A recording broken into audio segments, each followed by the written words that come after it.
우리 하나님은 주시는 하나님이십니다. 우리가 죄인 되었을 때에 우리를 살리시려고 자기의 외아들 예수 그리스도를 우리에게 주셨습니다. 참으로 놀라운 일이죠. 또 우리 하나님은 아들만 주신 것이 아니라 우리에게 모든 것을 그 아들과 함께 주셨습니다.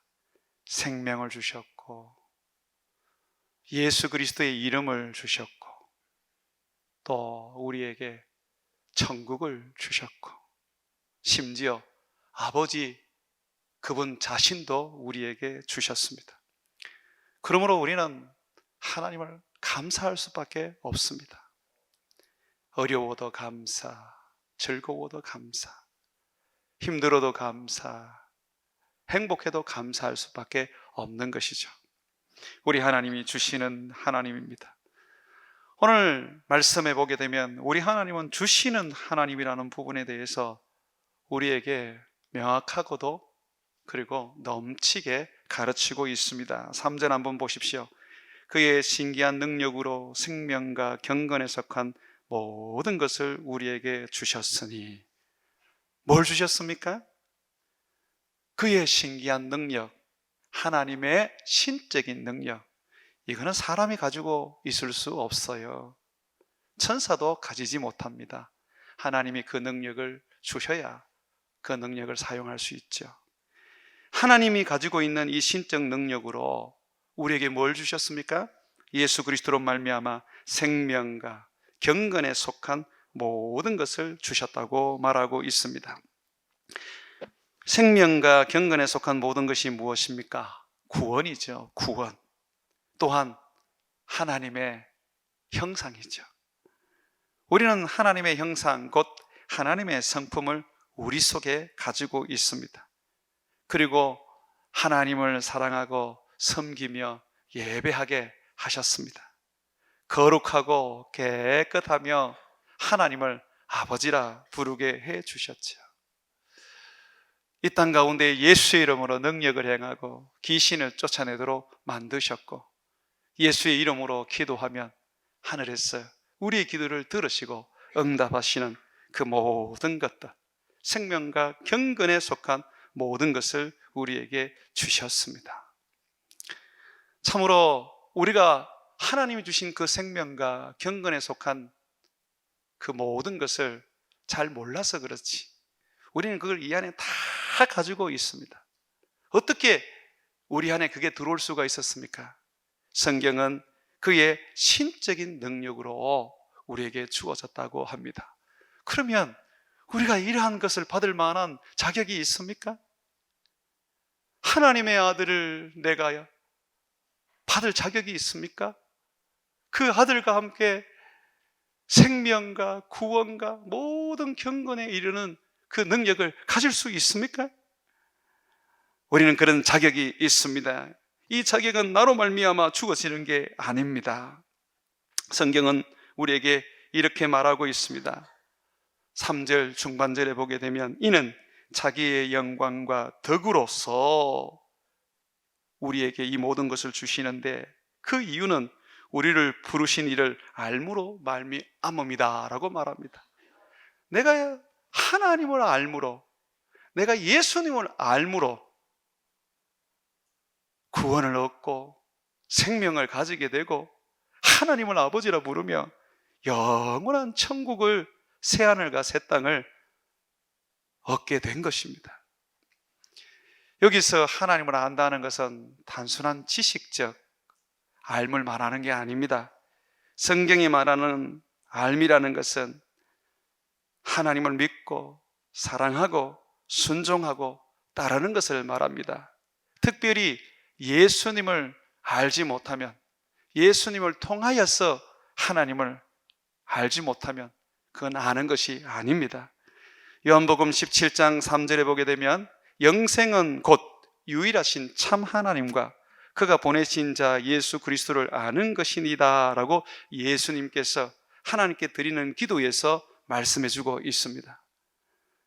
하나님을 아는 거, 예수님을 아는 거, 우리가 예수님을 믿고 순종하고 그의 말을 따르는 것을 말합니다.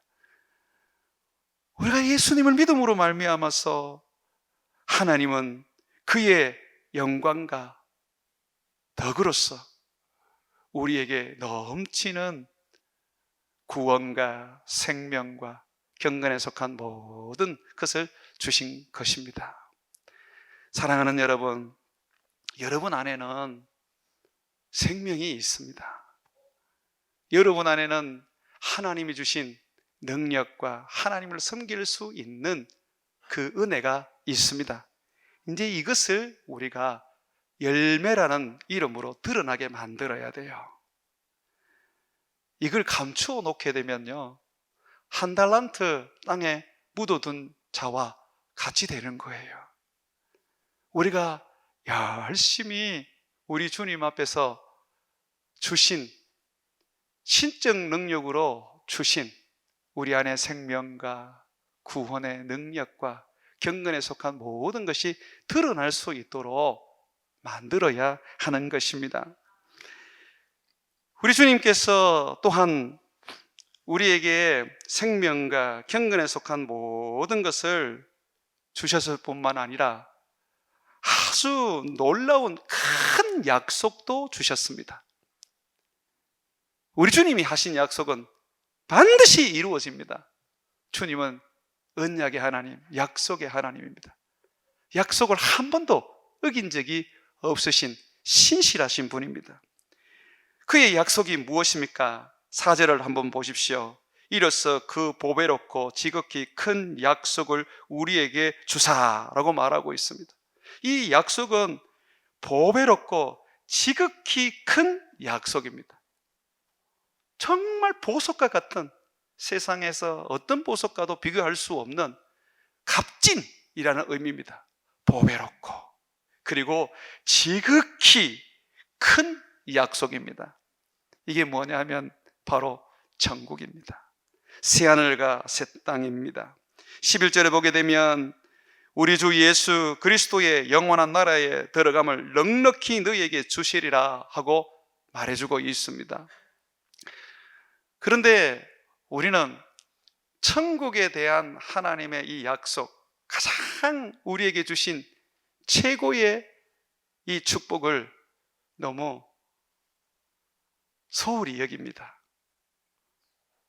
목사님, 저는 예수님 믿으니까 천국 들어가는 거는 그거는 기정사실이고, 제가 바라는 거는 이 생에 내가 죽어서 들어갈 그 천국 말고 이 땅에서의 물질, 이 땅에서의 명예, 이 땅에서의 행복, 이 땅에서의 잘 되는 것입니다. 난 그걸 원합니다 라고 그렇게 우리는 말들을 합니다. 그건 정말 어리석은 거예요. 이 땅의 거는 다 썩어지는 겁니다. 그건 우리를 영화롭게 하지 못합니다. 천국은 들어가고 싶다고 해서 들어갈 수 있는 게 아닙니다. 주님이 우리에게 주신 새하늘과 새 땅, 우리는 그 땅에서 영생을 누리며 아버지와 함께 살게 될 것입니다. 왜 천국을 쉽게 생각합니까? 왜 그것은 작은 선물로 여기십니까? 천국은 큰 선물입니다. 우리 주님께서 그 아들과 함께 주신 최고의 선물인 것입니다. 살아가는 것이 이 땅의 전부라면 우리는 정말 불쌍한 자들일 것입니다. 왜냐하면 우리는 이 땅에서 핍박받고 고난받고 많은 절제와 그리고 많은 힘에 겨운 헌신을 합니다. 그런데 그걸 보상받을 나라가 없다면, 거기에 대하여 상급을 주실 하나님 나라가 없다면 우리의 믿음은 얼마나 정말 초라하겠습니까? 우리가 이 땅 가운데 못 먹어도, 고난받아도, 어려움을 당해도, 병들어 죽어도 괜찮은 것은 예수님이 주신 저 천국이 있기 때문입니다. 사랑하는 여러분, 주님 오실 날이 얼마 안 남았습니다. 우리 주님이 약속하신 보배롭고 지극히 큰 약속, 천국에 대한 사모와 천국에 대한 소망과 천국에 대한 기대를 가지고 살아가시기를 바랍니다. 여러분, 이 천국에 대한 소망을 가지면 우리에게는 놀라운 은혜와 능력이 주어지게 됩니다. 어떤 게 주어집니까? 4절에 보게 되면 그 보배롭고 지극히 큰 약속을 우리에게 주사 이 약속으로 말미암아, 이 천국으로 말미암아 너희가 정욕 때문에 세상에서 썩어질 것을 피하게 된다라고 말합니다. 여러분, 우리가 이 땅에 연연하게 되고 이 땅에 썩어질 것, 돈에 매이고 사람에 붙잡히고 명예에 목숨 거는 이유는 여러분, 천국에 대한 소망이 없기 때문이에요.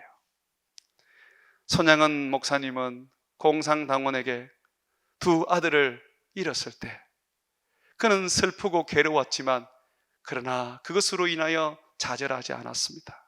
왜냐하면 그 아들들이 다 천국에 들어갔음을 온전히 믿었기 때문입니다.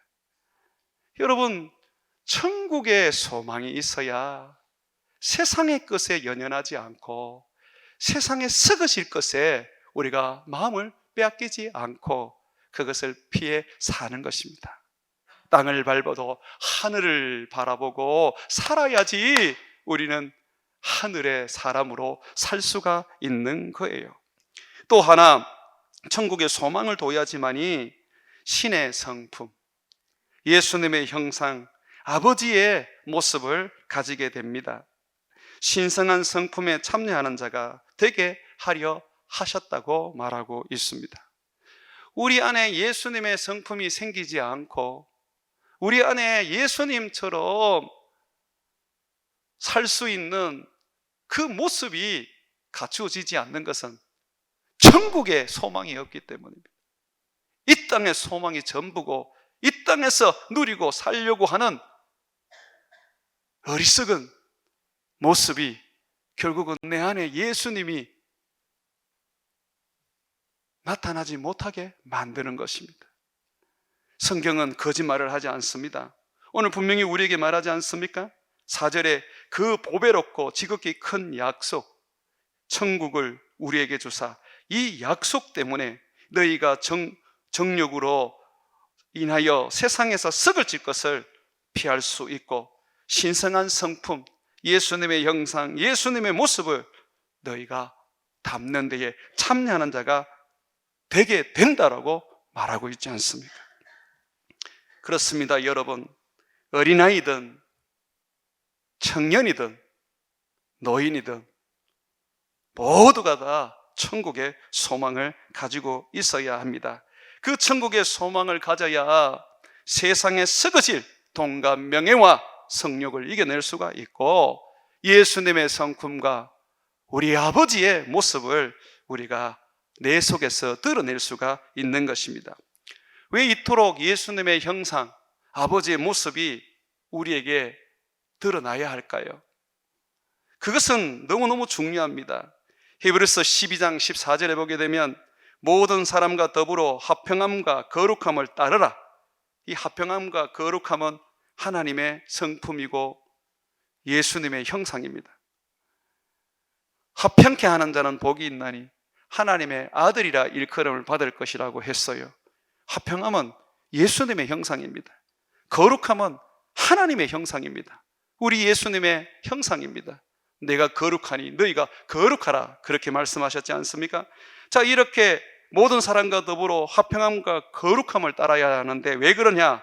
이것이 없이는 아무도 주를 보지 못하리라 고 말씀하고 있기 때문입니다. 나는 예수님을 믿는다고 하면서 예수님의 형상이 나타나지 않으면 그 사람은 예수님을 믿는 게 아닙니다. 예수라는 종교를 믿고 있을 뿐입니다. 예수라는 종교를 믿어서는 천국에 들어갈 수가 없습니다. 예수님 그분을 믿어야 합니다. 나의 구주로 영접하고 그분의 말씀을 따라 행해야 하며 그분의 형상이 내 안에서 이루어져야 합니다. 바울은 예수님의 형상을 교회들이 담게 하려고 얼마나 그가 해산하는 수고를 했는지 모릅니다. 목회라는 것은 결국 예수님의 형상을 담게 하는 것입니다. 예수님의 형상을 담지 않고는 아무도 주를 볼 수 없기 때문입니다. 예수님의 형상이 없으면 어떻게 되는 겁니까? 9절에 한번 보십시오.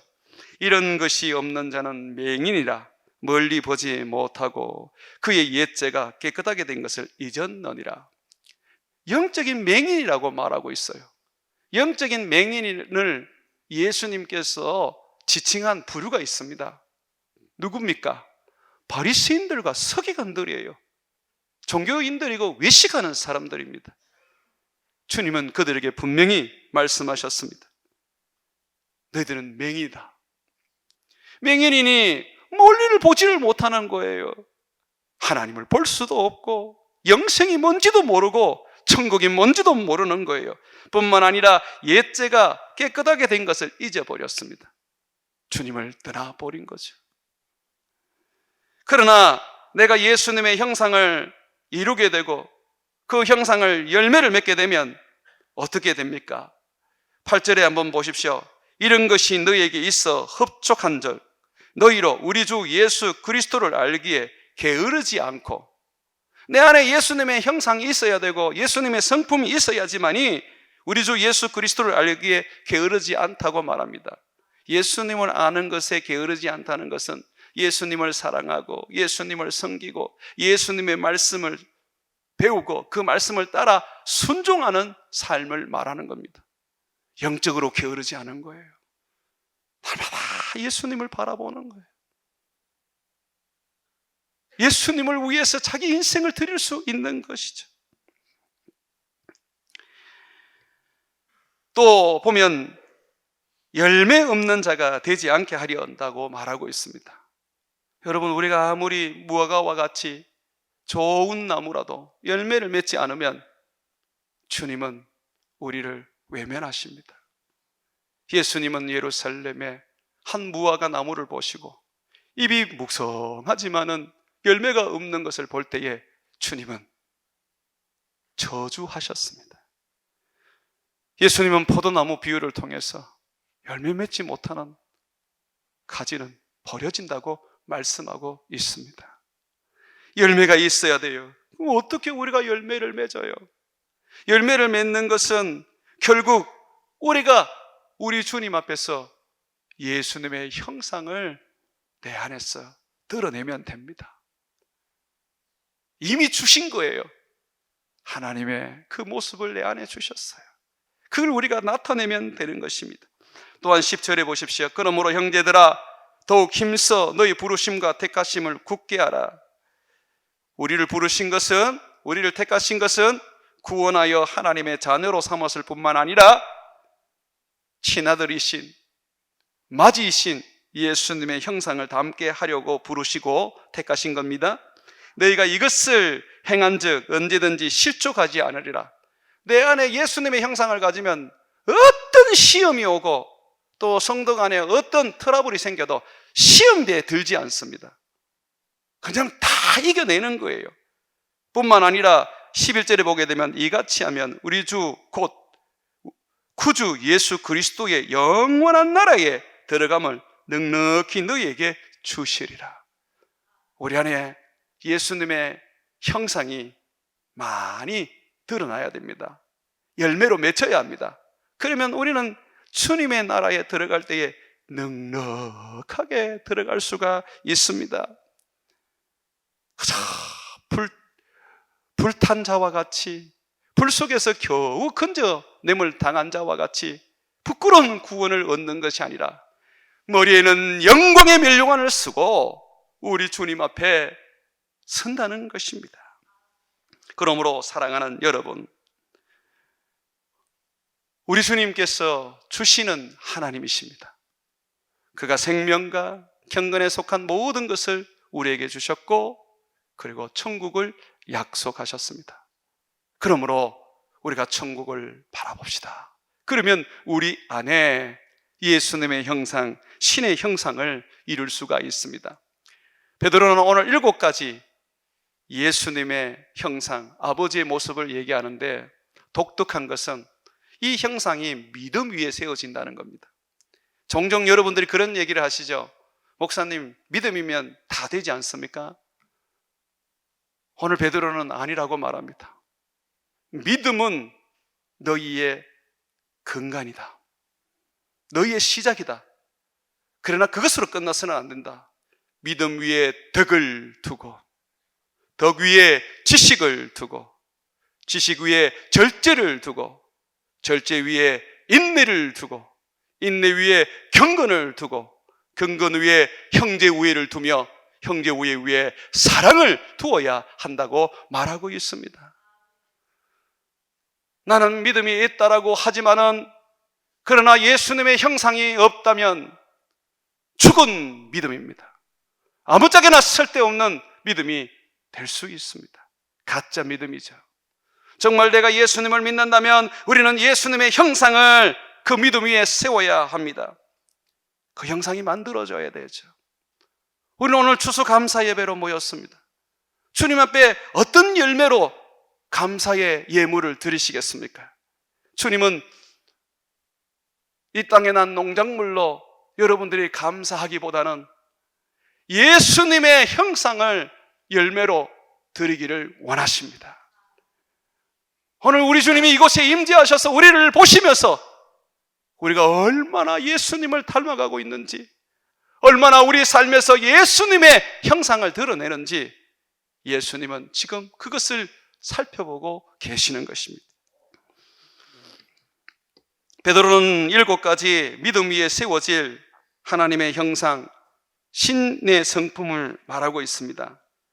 첫 번째는 이 믿음 위에 덕을 세우라고 말하고 있습니다. 이 덕이라는 것은 최고의 도덕성을 말하는 것입니다. 오늘날 한국교회가 왜 이렇게 세상 사람들에게 욕을 얻어먹고 사람들이 교회를 비난합니까? 도덕성이 무너져서 그렇습니다. 믿음만 있으면 되지 라고 합니다. 성경책을 가슴에 안고는 다니지만 입에는 온갖 더러운 소리가 그냥 쏟아져 나옵니다. 덕이 없으니 어찌 우리가 예수님을 보여줄 수가 있고 전도를 할 수 있겠습니까?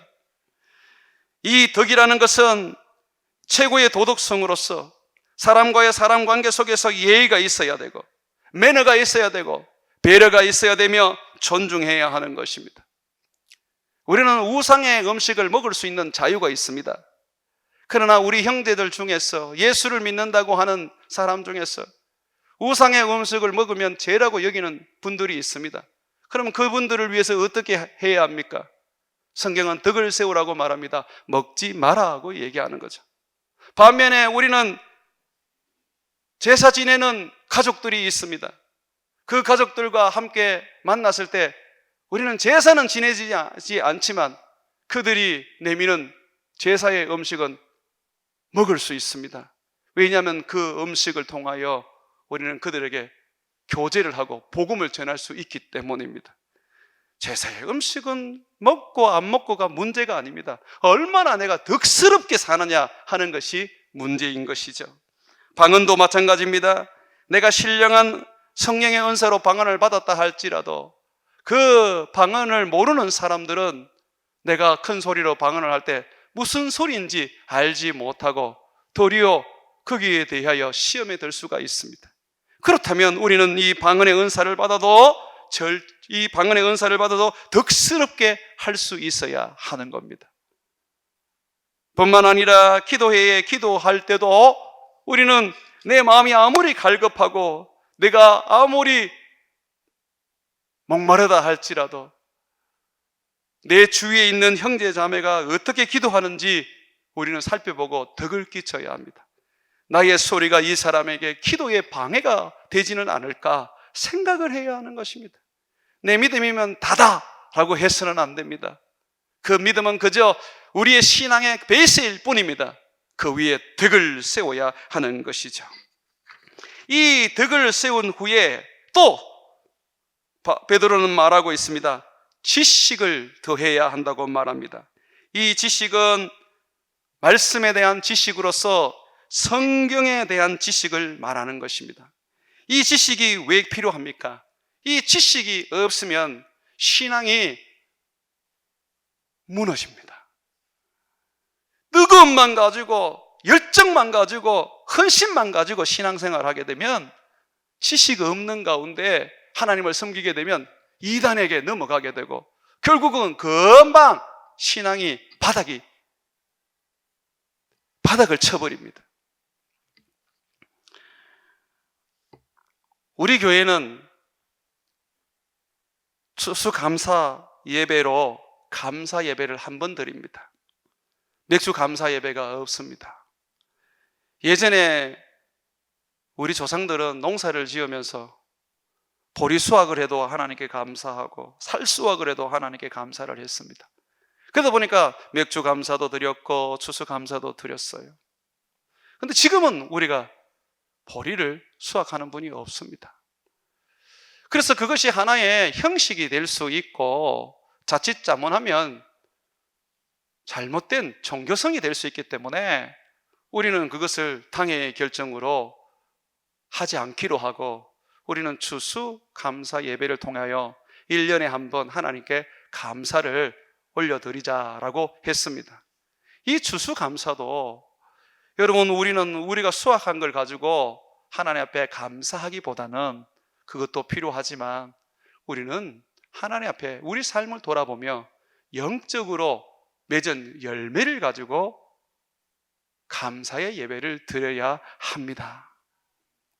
어느 교회 목사님이 교회의 각 기관의 장들 부르고 구역장 불러서 이번에 추수 감사 예배는 힘껏 하세요, 그렇게 말씀을 했어요. 그래서 사람들이 다 돌아가서 목사가 힘껏 하라 그러니까 전부 다 돈을 얼마씩 거두어 가지고 그걸 가지고 마트에 가가지고 과일을 사가 와서 그냥 소복하게 강단을 채워놓은 겁니다. 그건 성경을 몰라서 그러는 거예요. 여러분, 가난한 사람들은 그러면 어쩌라고? 모두가 돈 내어서 마트에 가서 과일 살 때 그 사람들은 어쩌라고 그렇게 하는지 참으로 우리는 생각해 봐야 합니다.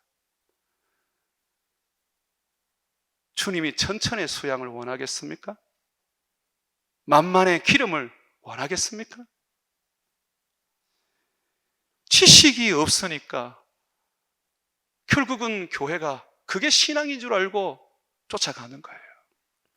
여러분, 지금 우리가 여기에 놔둔 것은 하나의 메시지를 위한 시청각 자료입니다. 열매를 맺자. 영적인 열매를 맺자. 오늘 말씀처럼 예수님의 성품을 닮은 그 성품의 열매를 맺자는 것입니다. 우리 추수 감사 예배는 육적으로 드리면 안 돼요. 영의 사람들이 어떻게 육으로 삽니까? 우리가 감사할 것은 내게 주신 복에 대하여 감사하고 내게 주신 축복에 대해서도 감사하지만 누구나 할 것 없이 농사를 짓는 사람이든 직장을 다니는 사람이든 학교를 다니는 사람이든 집에서 놀던 사람이든 추수감사 예배에 오면 내가 하나님 앞에 드릴 것이 있어야 합니다. 바로 영적인 열매예요. 믿음 위에 덕을 세우고 덕 위에 지식을 세우고 그 위에 절제를 세우며 그 위에 인내를 두고 그 위에 경건을 두고 그 위에 형제의 우애를 두며 그 위에 사랑을 두는 것입니다. 공동체가 아무리 예배가 뜨거워도 성경 말씀에 대한 지식을 훈련받고 교육받지 않으면 그 방향성을 잃게 됩니다. 예배는 뜨거운데 뭘 해야 될지 이게 맞는 것 같은데도 섭득하기가 주저하게 되는 것은 말씀을 몰라서 그래요. 말씀은 내 길의 등인데 이 말씀은 나로 하여금 하나님의 뜻이 무엇인지 알게 하는 건데 말씀을 모르니 그냥 공동체가, 교회 안의 공동체가 우왕좌왕하게 되는 겁니다. 사랑하는 여러분, 그러므로 우리 교회는 베들로 성경학교를 통하여 끊임없이 하나님의 말씀을 여러분들에게 가르치고 있고, 예배 속에서 설교를 통하여 끊임없이 하나님의 말씀을 가르치고 있습니다. 그러므로 이 말씀을 담아두셔야 합니다. 세 번째로 절제를 우리가 맺어야 하는데, 이 절제는 어떤 것도 안 하는 게 절제가 아닙니다. 절제라는 것은 영어로 말하면 셀프 컨트롤이라고 할 수 있는데, 이 셀프 컨트롤이라는 것은 자기가 자기의 자신을 통제하는 겁니다. 왜 통제하느냐 하면, 우리는 굉장히 정욕적이고 욕심적이고 이기적입니다. 그러다 보니까 내 자신을 늘 컨트롤해야 되는 거예요. 이기적이지 않도록, 욕심적이지 않도록, 자기 만족을 위해서 살지 않도록 해야 되는 것입니다. 컨트롤해서 어떻게 해야 됩니까? 주를 위해서 살도록 하는 겁니다. 절제를 하는 궁극적인 이유는 내 삶을 주님 앞에 드리기 위한 거예요. 한번 여러분들 이 부분을 한번 살펴보십시오. 여러분들이 여러분의 시간을 좀 절제하고 하나님을 위하여 헌신하지 않으면 예배를 섬길 수가 없습니다. 찬양을 하는 찬양대도 마찬가지고, 찬양을 인도하는 찬양 인도하는 분들도 마찬가지고, 교회의 여러 가지 봉사와 헌신을 하는 분들, 주일학교 교사하는 분들 다 마찬가지입니다. 전도하는 것도 마찬가지고, 기도하는 것도 마찬가지고, 내 삶을 내가 절제하지 않고는 내가 주를 위하여 살 수가 없는 것이요. 그래서 우리는 말도 절제해야 되고, 행동도 절제해야 되고, 몸도 절제해야 되고, 심지어 생각도 절제하여서 오직 하나님을 섬기고 하나님의 일을 하는 데에 헌신해야 하는 것입니다. 베드로전서 4장 11절에 보게 되면, 만일 누가 말하려면 하나님의 말씀을 하는 것 같이 하고, 자기를 절제하지 않고 하나님이 말씀하는 것처럼 말할 수 있겠습니까? 누가 봉사하려면 하나님이 공급하는 힘으로 하는 것 같게 하라. 자기의 열심과 열정과 자기의 시간을 절제하지 않고는 어떻게 하나님이 공급하시는 힘으로 하는 것 같이 할 수가 있겠습니까? 네 번째로 우리가 맺어야 할 예수님의 성품은 인내입니다. 이 인내라는 것은 참는 게 전부가 아닙니다. 참는 것이 인내의 시작이라면 인내의 끝은 기다림입니다. 기다릴 줄 알아야 돼요. 우리는 자꾸 우리 시간에 맞춰서 하나님의 응답을 받으려고 그러고, 우리 시간에 맞춰서 모든 문제를 해결하려고 합니다. 그러나 주님은 그걸 원하지 않습니다. 겟세마네 동산에서 기도하셨던 것처럼 내 원대로 마옵시고 아버지의 뜻대로 되기를 원하십니다. 아버지의 시간에 이루어져야 하는 것이죠. 그러므로 기다려야 해요. 기다리면은 큰 영적인 하나님의 축복이 있습니다. 야고보서 1장 4절에 보게 되면, 인내를 온전히 이루라. 이는 너희로 온전하고 구비하여 갖추게 해서 조금도 부족함이 없게 하려 함이라고 말하고 있는 것입니다. 조급하면 아무것도 얻을 수가 없습니다. 기도를 시작했으면 하나님이 응답하실 때까지 기다려야 합니다.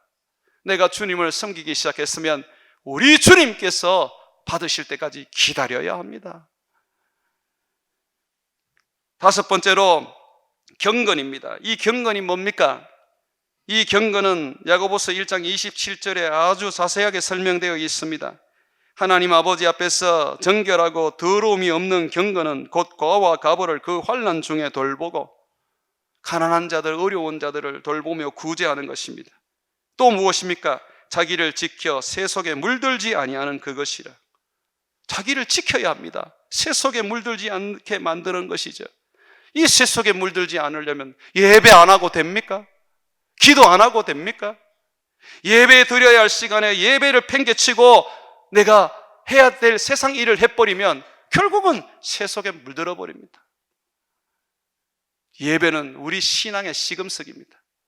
예배를 소홀히 하는 순간부터 나를 지배하는 것은 사탄이 됩니다. 하나님 앞에 나와요. 그 하나님의 은혜로 말미암아 우리는 살아갈 수가 있는 거예요.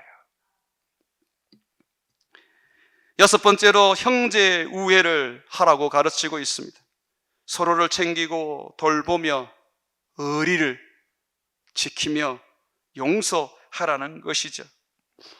특별히 여러분, 우리 교회가 제일 약한 부분이 이 부분입니다.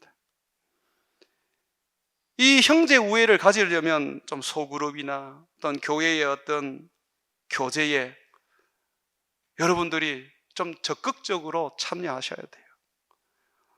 코로나 이후로 그냥 자기 신앙 하나 지키는데 마음을 두다 보니까 남들을 돌아보지를 못합니다. 그러다 보니 형제 우애를 우리는 지금 점점 없애버리고 있습니다. 내년에는 제가 좀 다른 방법으로 성도들이 서로 교제할 수 있는 그런 길을 한번 모색해 보려고 합니다. 교회 와서 예배드리고 끝나면 안 돼요. 형제 우애의 성품이 생기지가 않습니다. 교제하십시오.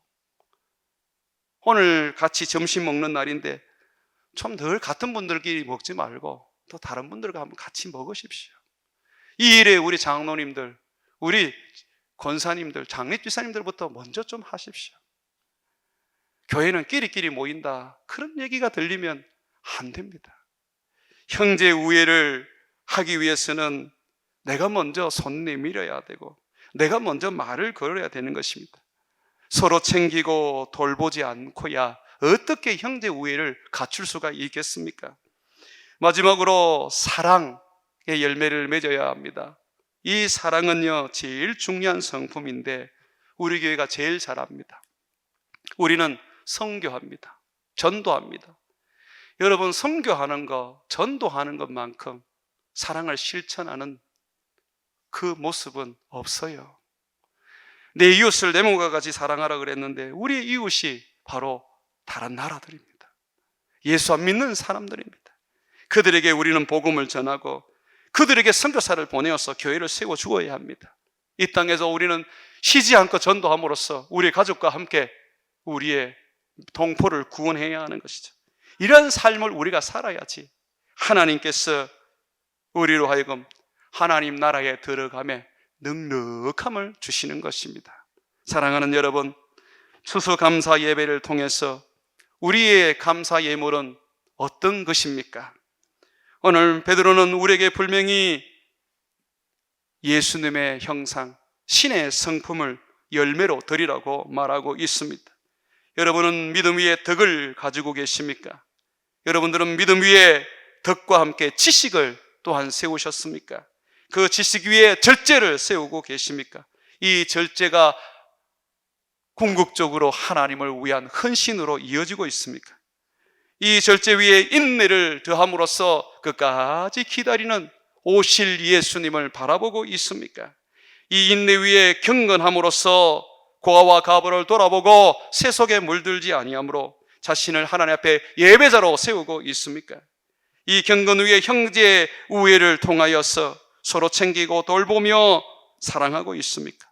그리고 마지막으로 그 위에 사랑을 얹어서 선교와 전도로 영혼을 구원하고 있습니까? 우리 주님 앞에 드릴 우리들의 추수감사 예배는 이 땅에서 일어나는 소산물을 넘어서 내 안에 있는 예수 그리스도의 그 신령한 성품이 열매가 되어 드려지기를 주의 이름으로 축원을 드립니다.